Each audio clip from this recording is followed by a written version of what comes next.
Assalamualaikum warahmatullahi wabarakatuh. Salam sejahtera bagi kita semua. Selamat bertemu lagi di Rodeyar Channel. Produksi sebagai pengantar yaitu fungsi produksi. Teori produksi ini tentang perilaku produsen dan bagaimana produsen itu memproduksi barang dengan mengupayakan biaya yang paling minimum untuk dijual di pasar. Bagaimana skema proses produksi? Input dilakukan aktivitas produksi, kemudian akan diperoleh output. Dengan kata lain, input ada proses, ada output, ada. Sebagai ilustrasi, misalkan Anda masak nasi goreng. Masak nasi goreng itu Anda butuh penggorengan yang disebut sebagai faktor produksi tetap.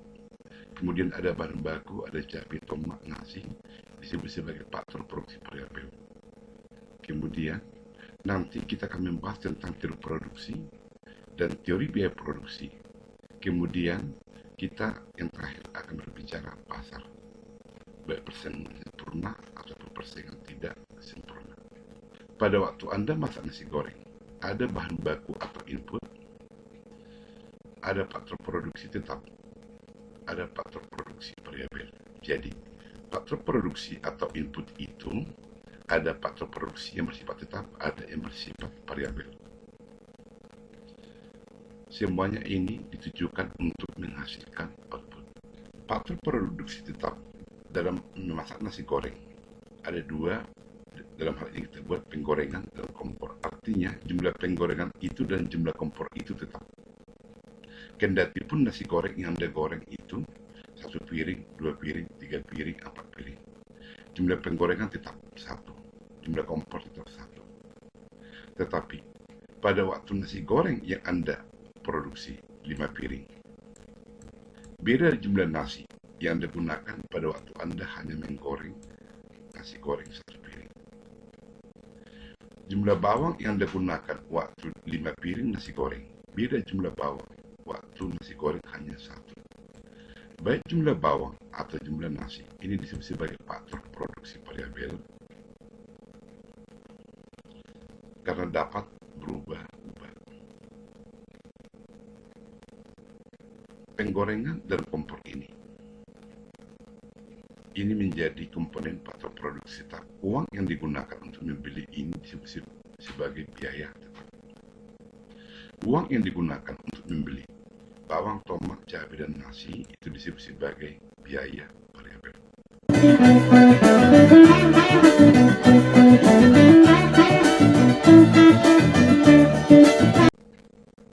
Misalkan Anda membayangkan membuat kue. Anda butuh gula, Anda butuh tenaga kerja, Anda butuh mesin, Anda butuh lahan. Maka kue sama dengan fungsi dari gula, tenaga kerja, mesin, lahan. Artinya keempat faktor produksi ini menjadi penentu untuk menghasilkan jumlah kue. Artinya jumlah kue ini tergantung dari keempat faktor produksi ini, atau jumlah kue ini dipengaruhi oleh keempat faktor produksi ini. Maka kue ini disebut sebagai output. Ini semua disebut sebagai input atau faktor produksi. Gula dan tenaga kerja disebut sebagai faktor produksi variabel karena jumlah gula dan tenaga kerja dapat berubah-ubah. Sementara mesin dan lahan disebut sebagai faktor produksi yang bersifat tetap karena jumlah mesin, jumlah lahan itu tetap. Kendati pun jumlah kue Anda produksi hanya 20, kemudian naik menjadi 30, bahkan waktu yang Anda produksi 0. Jumlah mesin, jumlah lahan memiliki jumlah yang tetap. Fungsi produksi adalah model matematik yang menunjukkan hubungan antara jumlah faktor produksi input yang digunakan dengan jumlah barang atau jasa output yang dihasilkan. dalam teori produksi ada yang disebut sebagai law of diminishing return atau hukum kenaikan hasil yang semakin lama semakin berkurang. Di mana hukum ini menyatakan bahwa apabila faktor produksi yang dapat diubah jumlahnya, misalkan dalam hal ini tenaga kerja yang disingkat dengan L, yaitu labor, terus menerus ditambah sebanyak 1 unit. Pada mulanya produksi total akan semakin banyak bertambahannya, tetapi sesudah mencapai suatu tingkat tertentu, produksi tambahan akan semakin berkurang dan akhirnya mencapai nilai negatif. Jadi, law of diminishing return ini, pada waktu Anda minum air putih 1 gelas, kepuasan yang diberikan sangat tinggi. Anda minum gelas yang kedua, sangat tinggi, tapi lebih tinggi yang pertama. Anda minum yang ketiga, sudah berkurang, tapi masih biasa-biasa. Anda minum gelas yang kelima, Anda sudah mual. Anda minum gelas yang keenam, mohon maaf, mungkin Anda sudah muntah. Jadi mula-mula akan naik, kemudian akan turun, bahkan waktu Anda sudah muntah karena minum air, itu sudah negatif. Ilustrasi yang kedua, waktu nyiram bunga. Jika bunga itu Anda siram sedikit air, sangat bermanfaat, sangat mau bunga. Anda siram lagi, sangat bermanfaat. Anda siram lagi, sangat bermanfaat.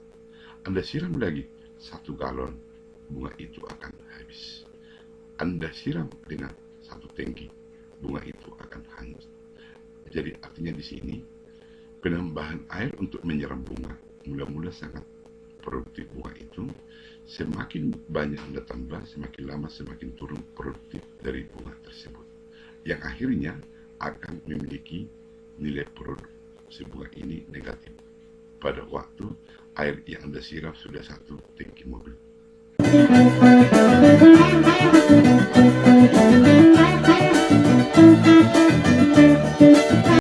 Sebagai ilustrasi untuk mempermudah pemahaman ini, misalkan Anda punya lahan 1 hektar. Anda gunakan untuk mengolah padi. Tetapi Anda sendiri yang bekerja, maka disebut dengan input, dalam hal ini disebutkan dengan X. Karena Anda sendiri yang bekerja, maka di sini 1, maka jumlah padi yang Anda produksi, dalam hal ini disebut dengan TP, yaitu total produk, sebanyak 50 kilo. Kemudian ada AP, yaitu singkatan daripada produk atau produksi rata-rata yang dicari dengan jumlah total produk dibagi dengan input. Jumlah total produk ini dibagi dengan faktor produksi ini 1. Maka AP di sini sama dengan 50. Kemudian pada lahan yang sama, Anda tambah faktor produksi input dari 1 menjadi 2. Maka total produk Anda itu naik menjadi 125. Terjadi perubahan total produk di sini sebanyak 75, dari 50 ke 125. Ada di sini MP. MP ini singkatan daripada marginal produk, yaitu MP sama dengan perubahan total produk sebagai akibat perubahan faktor produksi input di sini, yaitu X. Itu sama dengan diferensial total produk terhadap diferensial X. Di mana perubahan total produk di sini sebanyak 75 ini. Ini sebagai akibat ada perubahan tenaga kerja dari 1 menjadi 2, maka hasil bagi ini sama dengan 75. Maka MP itu sebesar 75. Nah, kemudian pada lahan yang sama, yang 1 hektar, Anda tambahkan lagi tenaga kerja yang tadi 2 sekarang menjadi 3, tetapi total produk Anda di sini naik menjadi 225. Jadi Anda 3 orang bekerja di lahan yang sama, total produk Anda itu semua 225, dan terjadi perubahan total produk di sini sebanyak 100, dari sini ke sini, 225 dikurang 125, dan marginal produk Anda di sini, perubahan total produk 100 sebagai akibat perubahan ini. dapat 100. Dan nilai average product di sini sebesar 62,5, yaitu 125 dibagi 2. Kemudian pada lahan yang sama, 1 hektar, Anda tambahkan lagi tenaga kerja dari 1, 2, 3, sekarang menjadi 4. Nah, perhatikan di sini. Ini disebut dengan faktor produksi tetap.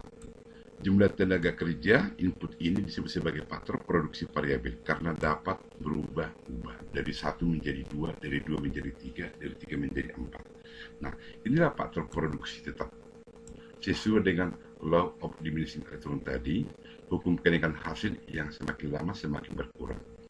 Jika faktor produksi variabel ditambahkan terhadap faktor produksi tetap, maka jumlah produksi itu akan naik, kemudian akan menurun. Nah, perhatikan di sini. Pada waktu jumlah input tenaga kerja di sini 4, total produk naik dari 225 menjadi 375.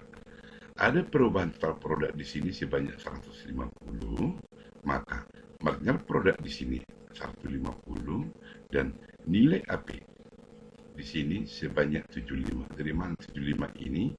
Ini tadi ya, 225 dibagi 3. Kemudian Anda naikkan lagi tenaga kerja di sini dari 4 menjadi 5. Total produk menjadi 475. Maka terjadi perubahan total produk di sini sebesar 100. Ini yang disebut dengan marginal product. Dan nilai AP di sini sebesar 95. Anda tambah tenaga kerja lagi dari 5 menjadi 6 pada lahan yang sama 1 hektar, total produk naik menjadi 525, perubahan total produk di sini 50, maka marginal produk di sini 50 dan naik lagi Anda tambah tenaga kerja menjadi 7. Pada lahan yang sama, total produk tetap tidak mengalami kenaikan, tetap 525. Maka perubahan total produk di sini sebesar 0, marginal produk di sini 0, maka Anda naikkan lagi tenaga kerja dari 7 menjadi 8, total produk di sini 400 dan perubahan total produk di sini min 125. Marginal produk di sini min 125 dan rata-rata sebanyak 50.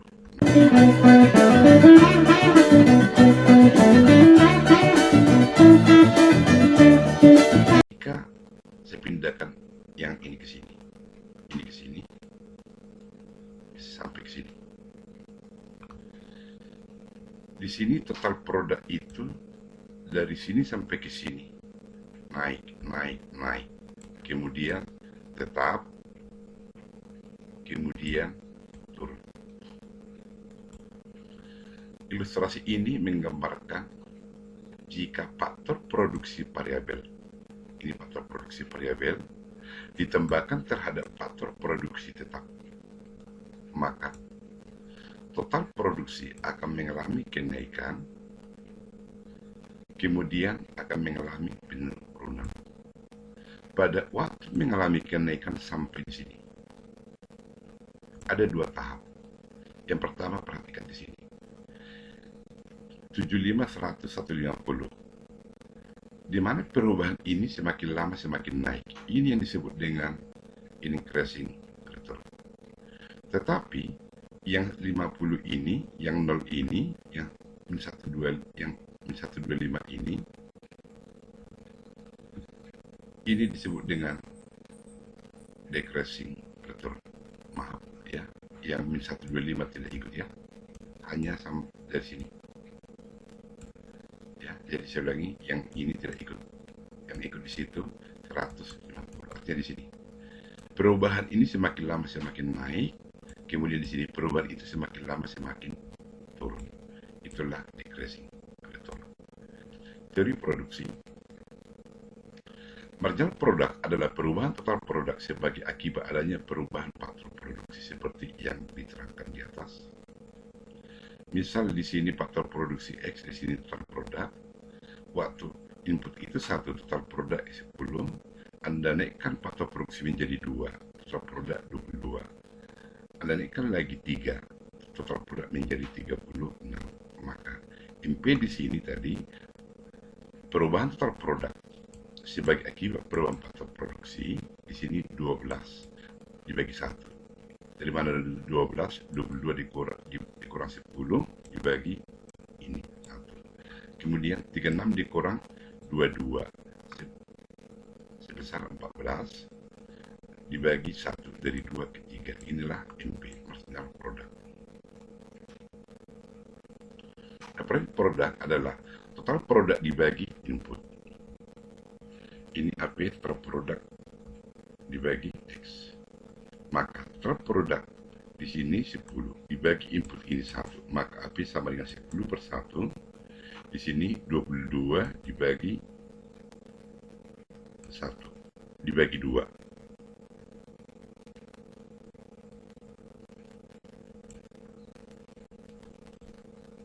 Ini per 1 ini 22 dibagi 2 ya, ini per 1 tapi ini 2. Kemudian 36 dibagi 3 ini per 1. Inilah nilai daripada apparent product.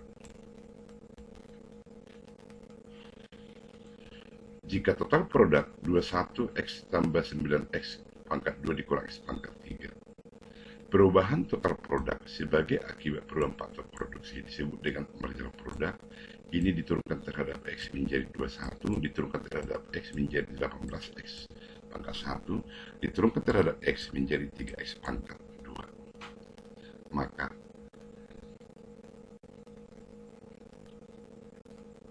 sementara AP itu sama dengan total produk dibagi dengan X. Total produk memiliki fungsi ini dibagi dengan X. 21X dibagi X sama dengan 21. 9X pangkat 2 dibagi X. 9X min X pangkat 3 dibagi X. X pangkat 2. Maka AP itu sama dengan 21 ditambah 9X dikurang X pangkat 2.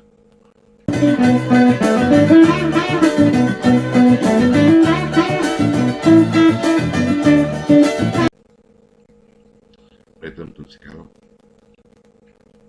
Return to scale menunjukkan perubahan nilai output sebagai akibat perubahan jumlah berbagai input produksi. Jadi di sini gambar ini menunjukkan gambar daripada constant return to scale, artinya kenaikan output proporsional terhadap kenaikan input. Jadi di sini L ini singkatan daripada labor, tenaga kerja, K ini kapital, ya. Jadi di sini ada perubahan input dari 3 ke 6, 2 kali lipat. Ini juga di 3, 6, 2 kali lipat. Dampaknya terhadap produksi juga berubah 2 kali lipat dari 100 ke 200. Jadi ada kenaikan output yang proporsional terhadap akibat kenaikan input. Gambar ini beda. Gambar ini menunjukkan increasing return to scale, yaitu kenaikan output lebih besar daripada kenaikan input. Output di sini 100, di sini 800, yaitu 8 kali lipat. Sementara faktor produksi, tenaga kerja, dan modal kapital itu hanya naik 2 kali lipat. Faktor produksi naik 2 kali lipat, tetapi hasil produksi naik 8 kali lipat. Ini disebut dengan increasing return to scale. Kemudian ini decreasing return to scale. Kenaikan output lebih kecil daripada kenaikan input. Input L di sini dan input K di sini naik dari 3 ke 6 100%, naik dari 3 ke 6 100%. Tetapi jumlah output itu hanya naik 50%. Maka disebut dengan decreasing return to scale.